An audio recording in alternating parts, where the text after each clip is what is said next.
ఓం నమ శివాయ. నేను మీ గురంతు వీరయ్య స్వామిని.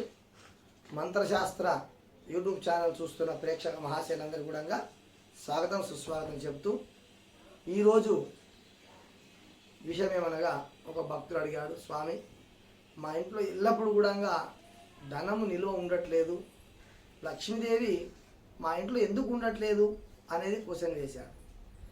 లక్ష్మీదేవి ఎవరింట్లో ఉండదు అనేది శాస్త్రము మంత్ర ద్వారా మంత్రశాస్త్రం చెప్పబడింది. ఈరోజు మీకు అది చెప్తున్నాను. ప్రతి ఒక్కరూ ఈ 5 సూచనలు మాత్రం తప్పకుండా పాటించాలి. ఇది ఎవరైతే పాటించారో వారి వద్ద లక్ష్మీదేవి ఉండదు, దరిద్ర లక్ష్మి ఆవహిస్తుంది. ఇది సత్యం, ఇది శాస్త్ర ప్రమాణం, మంత్రశాస్త్ర విధంగా చెప్పింది. ఆ యొక్క శ్లోకము 5 లైన్లు ఉంటుంది, ఒక్కొక్క లైన్లో ఒక్కొక్క అర్థం ఉంటుంది, మీకు వివరిస్తున్నాను. కుచాయిహీనం అంటే మురికి బట్టలు వేసుకొని ఎవరైతే ఉంటారో వాళ్ళ దగ్గర లక్ష్మీదేవి ఉండదు. అంటే ఎల్లప్పుడూ కూడా ఉతికిన బట్టలు, శుభ్రమైన బట్టలు ఎవరైతే ధరిస్తున్నారో వారి వద్ద లక్ష్మి ఉంటుంది అని చెప్పబడుతుంది. ఇక రెండో విషయం, దండమ లోప సృష్టం, ఎవరైతే ఉదయాన్నే లేచి పండ్లు తోముకోకుండా ఉంటారో వాళ్ళ దగ్గర లక్ష్మీదేవి ఎల్లప్పుడూ కూడా ఉండదు. అదేవిధంగా దంతధావన అనేది కూడా ఎవరి కలవడకుండా చేయాలి. కొందరు ఈ మధ్యలో బ్రష్ చేసుకొని తోముకుంటూ పాలు తీసుకురావడము, బ్రష్ తోముకుంటూ వెళ్ళి కూరలు తీసుకురావడము, ఇలాంటి కొన్ని చూస్తున్నాం మనం బయట ప్రపంచంలో. అది చాలా తప్పండి. ఇలాంటి వాళ్ళ దగ్గర ఎల్లప్పుడూ కూడా లక్ష్మి ఉండదు గాక ఉండదు. ఇక మూడో విషయం, బహువాచకం, ఎక్కువగా తినడం అండి. తిండిపోతులు అంటుంటారు కదా. మిత ఆహారం అనేది లక్ష్మీప్రదము, మిత ఆహారము లక్ష్మీప్రదము. ఎక్కువ తినడం అనేది దరిద్రం అలవాటు అండి, అది కూడా.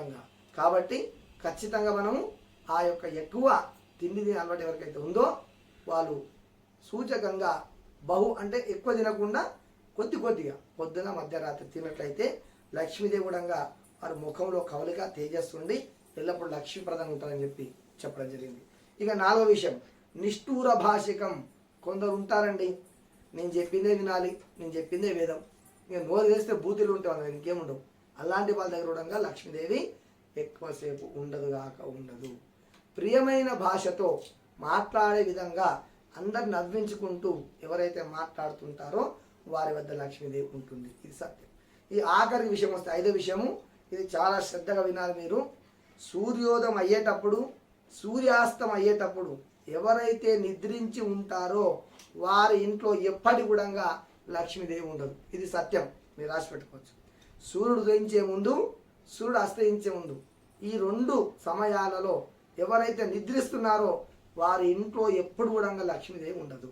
కాబట్టి గమనించండి, పిల్లలకు ఖచ్చితంగా సూర్యోదయంలోపు పిల్లల్ని లేపాలి, స్నానం చేయించాలి. ఆ విధంగా ఎవరైతే పిల్లలు చేస్తున్నారో వాళ్ళు అన్ని విధాల ఐశ్వర్యవంతులే కాక రేపు ముందు భావి తరాలకు వాళ్ళ నిదర్శన మార్గం నిలుస్తారని చెప్పి ఈ ఛానల్ ద్వారా మీకు తెలియజేస్తున్నాను.